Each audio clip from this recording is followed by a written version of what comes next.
Bronchial asthma గురించి treatment అనేది once start చేసిన తర్వాత 2 to 3 వీక్స్ లో మీకు కంట్రోల్ వస్తుంది మోస్ట్ ఆఫ్ ద పేషెంట్స్ కి. కానీ కంట్రోల్ వచ్చింది కదా అని చెప్పి అందరూ చేసే మిస్టేక్ ఏంటంటే సడన్ గా ఆపేస్తారు.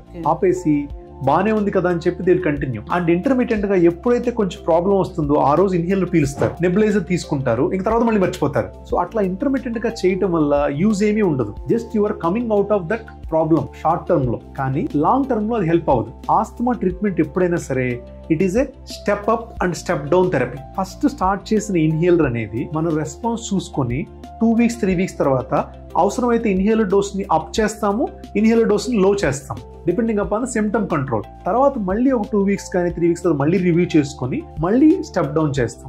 స్లోగా over a period of 2 to 3 months లో మనం స్టెప్ డౌన్ చేస్తాం థెరపీ అంతా కూడా. ఒక లోయెస్ట్ డోస్ కి వస్తాం. వన్స్ డైలీ కానీ, ట్వైస్ ఏ వీక్ కానీ, ఆర్ ఆల్టర్నేట్ డే కానీ.